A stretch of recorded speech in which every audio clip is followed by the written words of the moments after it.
গোপালগঞ্জে এনসিপির সমাবেশে হামলায় জড়িত প্রত্যেককেই গ্রেফতার করা হবে। এক্ষেত্রে দেখা হবে না কারো রাজনৈতিক পরিচয়। সচিবালয়ে একথা বলেন স্বরাষ্ট্র উপদেষ্টা। তিনি জানান, এনসিপির কর্মসূচি ঘিরে বিশৃঙ্খলার গোয়েন্দা তথ্য ছিল, তবে এত বড় হামলা হবে তা জানা ছিল না। এদিকে সহিংসতা ও প্রাণহানির ঘটনা তদন্তে স্বরাষ্ট্র সচিবকে প্রধান করে 3 সদস্যের কমিটি গঠন করেছে সরকার। রিপোর্ট মাহবুব কবির চপলের। এসি কেনার কথা ভাবছেন? ভিসা দিচ্ছে যে কোনো এসিতে 15% নিশ্চিত ছাড়। এছাড়াও থাকছে মানি ব্যাক গ্যারান্টি নিশ্চয়তা।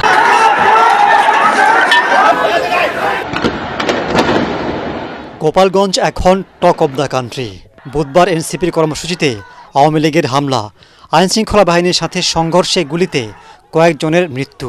এর জেরে গোটা জেলায় কারফিউ। সবই দেখেছেন সেখানকার মানুষ। এত কিছু ঘটে গেল, গোয়েন্দা সংস্থাগুলোর কাছে কোনো তথ্যই কি ছিল না? এমন প্রশ্নে স্বরাষ্ট্র উপদেষ্টা বলেন, তথ্য ছিল, তবে এত সহিংসতা হবে তা জানা ছিল না। গোপালগঞ্জের এখন যে পরিস্থিতি মোটামুটি নর্মাল।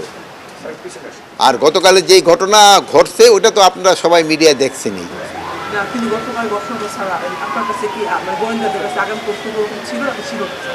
মানে গোয়েন্দাদের তো তথ্য ছিল, বাট এত পরিমাণ যে হবে ওই তথ্যটা হয়তো ছিল না। পুলিশের গাফিলতির বিষয়ে এনসিপির অভিযোগের জবাব দেননি স্বরাষ্ট্র উপদেষ্টা, তবে আশ্বাস দেন দোষী সবাইকে গ্রেফতার করা হবে।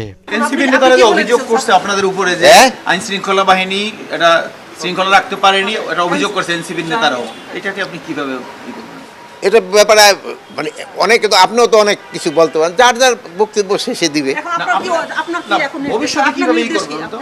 আমরা তো নির্দেশনা দিছি ওখানে, ভবিষ্যতে যেন এই ধরনের ঘটনা না ঘটে এই জন্য সব ধরনের প্রিকশন নেওয়া হবে। মানে যারা অন্যায় করছে তারা গ্রেপ্তার হবে, তাহলে কোনো ছাড় দেওয়ার প্রশ্নই ওঠে না।